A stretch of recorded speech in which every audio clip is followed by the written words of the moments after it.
Jenengan jangan hanya berpikir protes dengan ketentuan fikih, mengkaji yang sebanyak-banyaknya. Itu tadi, misalnya Anda seorang supir permanen, supir bis terutama, kalau truk kan bisa lihat-lihat, kalau bis kan apa ada deadline-nya ya, waktu seperti bis jurusan Surabaya Semarang, saya kan sering naik bis jurusan Surabaya Semarang. Kadang-kadang supirnya melihat saya tanya, Gus saya ini supir, saya ini Ramadan itu gimana ya? Ya saya sudah ngerti setengah nakal, dan senengnya dijawab rasa poso ya saya tahu.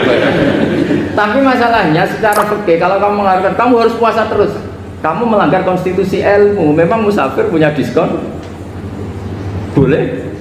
Tidak puasa. Pertanyaannya, bayarnya kapan? Wong Syawal ya nyupir lagi, Dzulqa'dah nyupir lagi, nanti sampai Ramadan ya. Nah terus, ya pas kamu cuti, biasanya cutinya pas sakit, boleh diskon lagi karena sakit. Coba. Nggak, andai kan Anda jadi ahli fikih milih zaman. Lo kalau orangnya soleh terus kayak ustadz-ustadz di sini kayak dosen UI kan, masa dosen UI Universitas Islam nggak Islami kan nggak mungkin. Mungkin memilih poso kan. Masalahnya ini kan hukum untuk orang kebanyakan, nggak boleh hukum musuh gak kuat.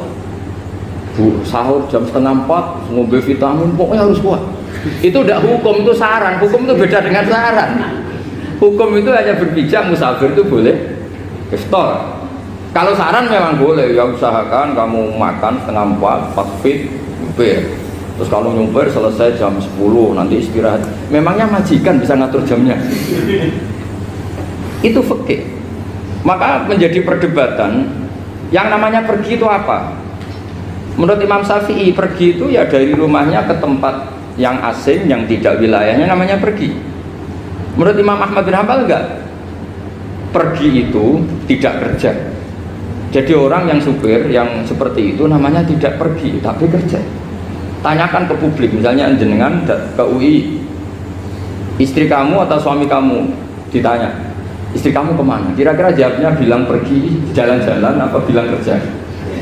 Kerja. Makanya kata Imam Ahmad bin Hanbal, mudi musafar atau orang yang berprofesi, yang profesinya memang harus pergi, kayak traveling atau supir, maka itu namanya tidak pergi, namanya itu kerja.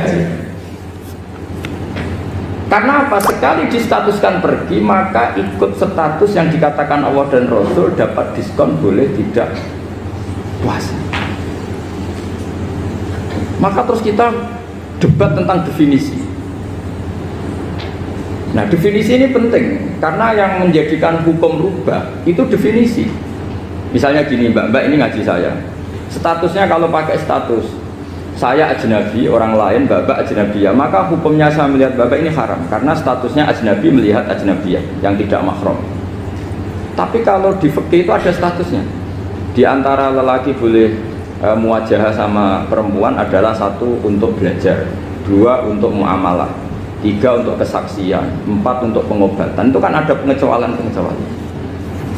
Sehingga statusnya sekarang Mbak itu belajar, apa ingin melihat Gus Bah atau Gus Bah itu mengajar atau ingin melihat Mbak, itu statusnya bisa rubah ya. Makanya kalau sebetulnya kalau kita marung di warung misalnya Padang, kita nggak pilah-pilah, kebetulan pelayannya perempuan itu masih bisa ditilah secara fikih.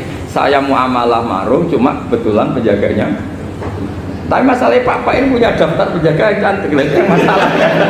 Maka pertanyaannya itu marung ke situ demi marung apa demi melihat? Tidak jawab saja. Demi marung apa demi melihat? Kalau demi marung supaya kenyang, penjaga yang sangar-sangar juga banyak. Akhirnya kalau demi makan, penjaga yang cowok kan banyak. Kalau demi melihat, berarti yang dihitung kan niatnya. Berarti karena muamalah apa karena melihat? Melihat. Itu status. Jadi makanya kalau mudi musafar itu namanya orang pergi atau orang kerja? Orang kerja.